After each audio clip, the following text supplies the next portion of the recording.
Ooh, that looks tasty.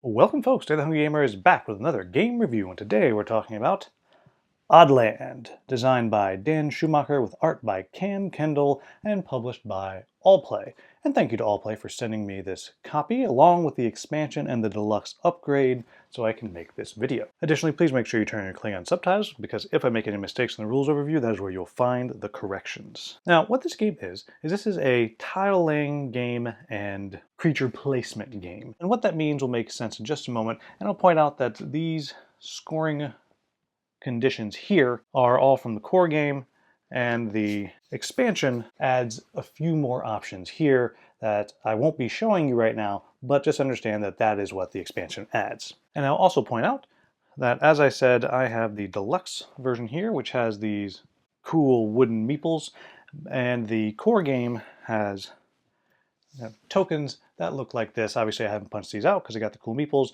but they are a little bit larger and they lay down flat. And so what this game is, as I said, is a tile placement game where you're making this shared map, and after every turn you're going to place down one of your creatures and you will score it right away. Now, with that said, if you are not interested in how this game is played and want to jump into my final thoughts, then you want to go to the timestamp on the screen right now. For those of us still here, let's talk about how this game is played. So first off, I'm going to slide these other tiles to the side, and I very quickly will show you some of these so you have an idea of what I'm talking about when I say scoring. And I'll also point out here that each of these has an A and a B side. So you have slightly different scoring conditions for each one. And as we are making this land, every time you place a tile, you're going to then place one of the critters. So, for example, the grizzly here, when you place it, you can get 3 points for every surrounding mountain space, as well as the space that it's on. While the kangaroo here is going to get 4 points per species in a row or column, whichever has fewer. So you're going to look side to side and see which row or column also has critters in it. And all of these are going to be different, but that just kind of gives you a quick idea. And I will just play out a turn or two here so you have an idea of what is going on. And each turn is very simple. You will have some tiles in your hand to start, and on your turn you will place a tile. And so you place a tile, and then you place a species. And so just for the sake of argument, we'll just say that I'm going to place the pigeon horse here, and I'll get 2 points per desert space. So if I place it right here, then I would gain 2 points because there's one desert space right there. And I would look at my shape or color, which is the white here, and I would find my pigeon horse, which is down here, and I would go ahead and score that 2 points. Then the next player would go, and then they would place down their tile, and their tile has to cover 1 or 2 spaces of what's already placed. So we'll just say that they're going to do this like so.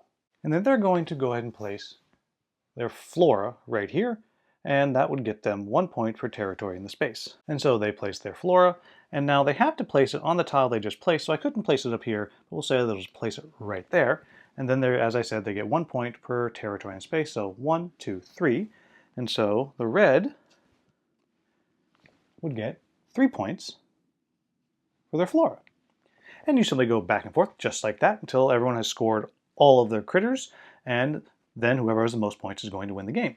Now, as I mentioned with the expansion, there are 2 more creatures that you get and some alternate scoring variants for the flora. Though in any given game you will have 5 critters and 1 flora scoring condition. And then at the end of your turn, you'll simply draw a new tile into your hand, and that's how this game works. So what do I like about this game? First off, the art on the cards and the weird critters is adorable. It's so weird, but I'm here for it. I love how weird they are. You can hear Snug the cat over there. She's here for it too. The next thing I'll say is this is, as is kind of Allplay's modus operandi, a fast, easy to play game that is in a small box. And with that said, even though it's in a small box and it's easy to play, there is some significant heft to it, especially if you get that expansion pack, which adds a few more of the critters that you can use. And the real delight in the game comes from the way that you're putting out the different cards, making the territory, and trying to figure out the best way to take that one shot that you have with each of the animals that you're going to score. And that's a delight because you kind of have to figure out which of the animals you're going to kind of sacrifice as a poor score. And I mean, that's the core of the game, figuring out how it is that you can place a thing and put down an animal that's not only going to score you points right now, but set you up for something later on and not set up your opponent or opponents. That is a delight. The next thing I'll say is there is, again, if you have that expansion pack, a decent amount of replay here because each of the different critters scores differently, and each of the different critters has two different sides to the card, so you have a lot of different options as you start mixing and matching the different scoring conditions. And I mentioned that expansion pack because the expansion pack is also going to give you extra flora options, so that it really is going to expand everything yet again.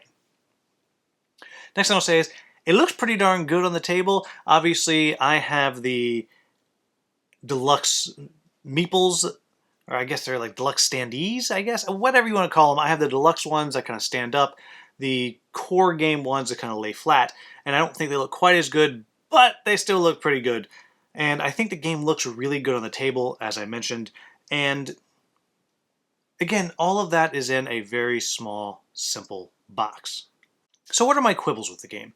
And I really only have one, and that is the first few times that you play, it's slower than it needs to be because every single time you place down a card, or a tile I should say, you're stopping and looking at how does every single critter score.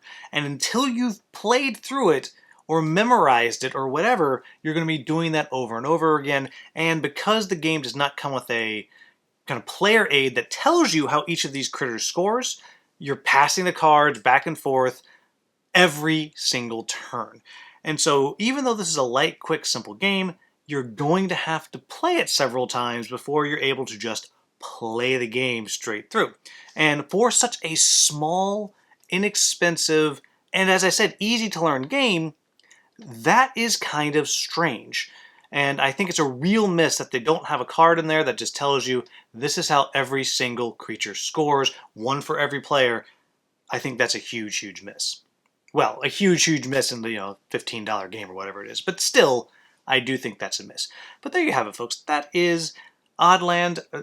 I like it. As I mentioned earlier, I really do think this is a game that is kind of a smash up of Confusing Lands from Envy Board Games and Life of the Amazonia from Bad Comet Games, both games that I really enjoy, and it takes those two and they kind of, boom, smashes it together into a quick, simple to play, and very satisfying game. I think this is probably one of the best of these small box all-play games that I've played.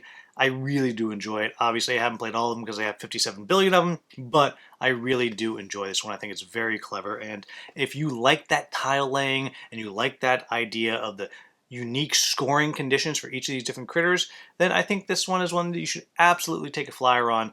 I quite enjoyed it. It's going to stay on my shelf for the foreseeable future, for sure. But there you have it, folks. As always, if you found this video useful, please like, subscribe, share, maybe become a channel member. As always, thank you so much for watching. Have a wonderful, wonderful day.